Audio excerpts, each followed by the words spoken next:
How you doing, guys? Chris here. Well, I've got some new motors to test today. These are the iFlight XING 2205 in 2300 kV. And what makes these motors special is that they are 6S motors. That's right, 6S at 2300 kV. That's crazy high. And there's a couple of little details about these motors that I think are kind of unique. So obviously you got a 5mm post here for mounting your props, but it comes in a 12x12 mounting pattern with these M2 screws here.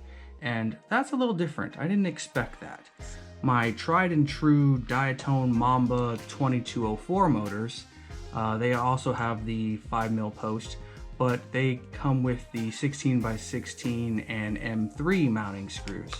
And that adds a little bit of weight. As I'm looking at it, the wires, they look a little bit thicker on the iFlight motor, the 2205 motor, but not that much thicker, and the lengths are generally the same. There is no other kV option for the iFlight motor. I was looking very hard for a lower kV, but could not find one. But we're gonna give it a try anyway. We're gonna put this on the clearance quad over there, and we're gonna run it on both 4S and 6S and try not to blow up an ESC, but I can't guarantee that we won't, but that'll be fun. Let's get some weights on these guys right here so we can do a quick comparison. And yeah.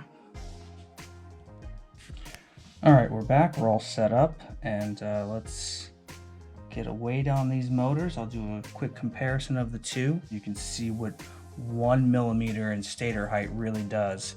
Obviously this is different kV, much different kV. This is actually a, can you see that? That is a 1450 kV, so very low kV. That's why I use it on my 250 gram 7-inch quads, like this guy right here. Got him all set up, ready for a flight. All right, so let's see. The motor with all the wire, of course you can trim the wire, is 25.5 grams. And then it came with the M2 screws, which are pretty light, and a prop nut.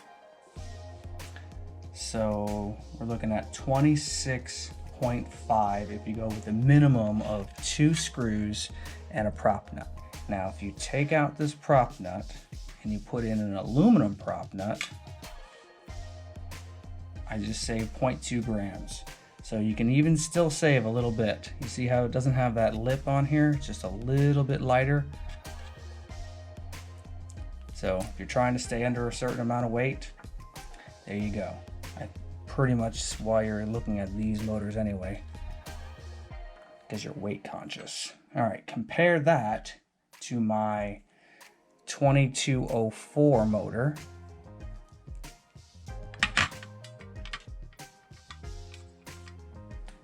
Which is 21.5, and then it takes M3 screws. Grab 2 of those. 22.7, and a prop nut.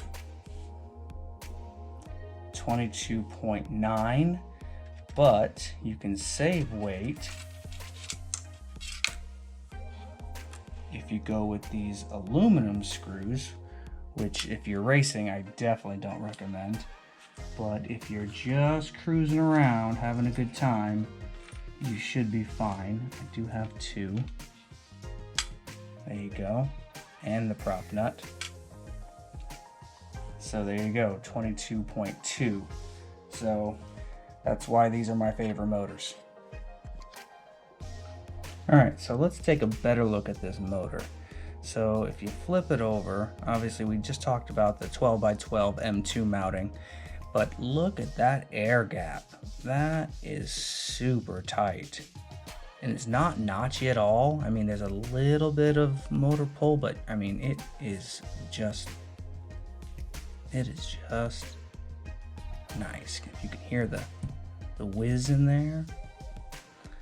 The windings are nice and tight. good wire, good copper. Got the C-clamp on there. I wish they would have used a screw, but I'm thinking they were weight conscious with this one.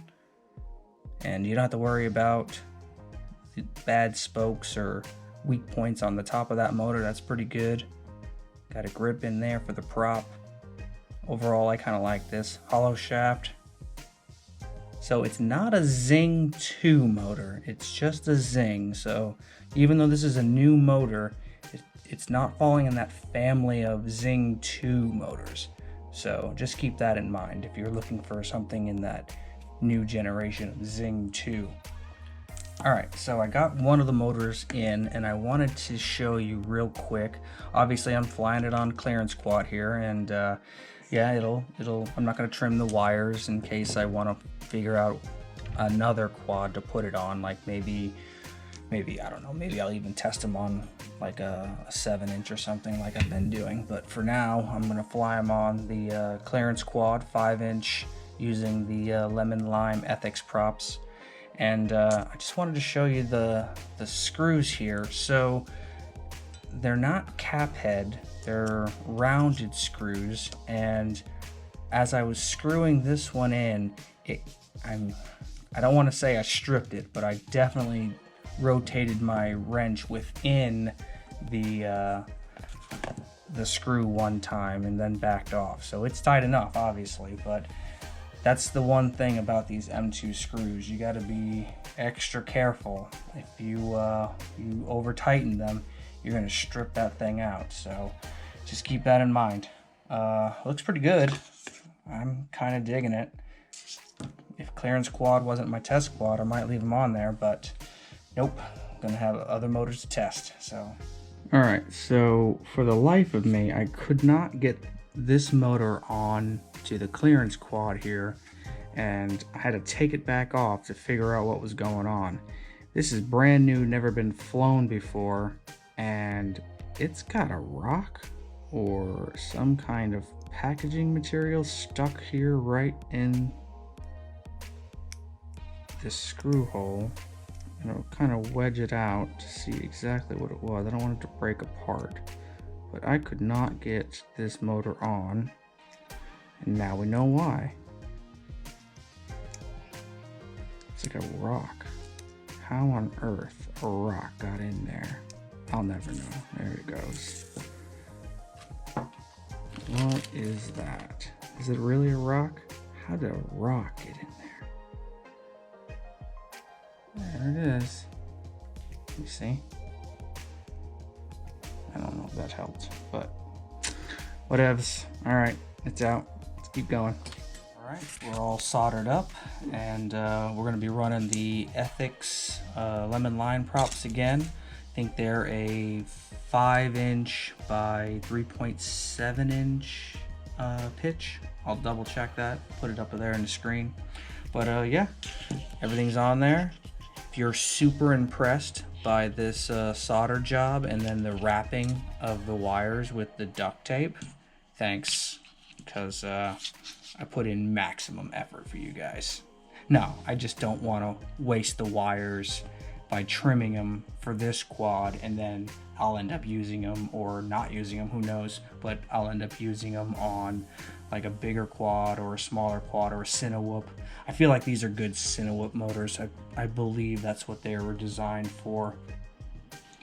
So we're gonna go fly this, and of course I'm gonna fly it on 4S first because I want to give you guys some flight footage before I jump straight into a 6S and blow an ESC, because a 2300 kV, oh man, that's pretty high for a 6S. But I believe this is only a 35 amp ESC, maybe with burst of 40, so fingers crossed it'll survive. But this is only a 2205 motor, so let's see. All right, let's go fly it. So here we are starting with the 4S battery, and yeah, this is pretty typical. It's a 4S KV. I do a punch out right here. It's on a 4S battery. It got up pretty decently. I wouldn't say it overperformed. It just met the expectations of what a 4S battery does on 4S motors. So I'm flying around the neighborhood, just doing some rolls and flips and turns just to feel how the motors work. And yeah, on 4S they're fine. There's a little bit of vibration. Obviously this is default settings for Betaflight, so it's not like there's anything super special here in the tune. So I mean, obviously it can be better. So here on a 4S battery, while I'm doing kind of straight level flights, I noticed that the current draw was pretty low. It only got up to about 5 when I'm just doing straight level flight. But then when I dip it forward and I, hit the throttle, it jumps up to about 31. I think at maximum I saw 32. So here we have the 6S battery on the 2300 kV motors. And I'm going to tell you right now, wow, that thing got up there. At 417 grams, this is not exactly a heavy quad, but I wouldn't call it a lightweight quad either. As I transition into a flight mode, I noticed two very distinctive things about these motors. One, they're very controlled. So even though it's 6S power and I'm able to fly around pretty effortlessly, don't really have to put too much thought into, throttle management. Obviously, the minimum throttle inputs have changed to maintain a hover or to cruise. And again, these are still Betaflight stock settings put in the default modes, and I use UAV Tech's filter settings. So I think it's 1.4 on the filter sliders, nothing too spectacular. The other thing I noticed about these motors is that the current draw was a little bit higher on 6S. Just, moving around, basically cruising. It was about 5 to 7. And then when you're doing a punch out, holy crap, it jumped up to 40. So if you're going to want to run these motors on a 6S heavy loaded down Cinewhoop, you're going to realize that you're going to be sucking down a lot of current.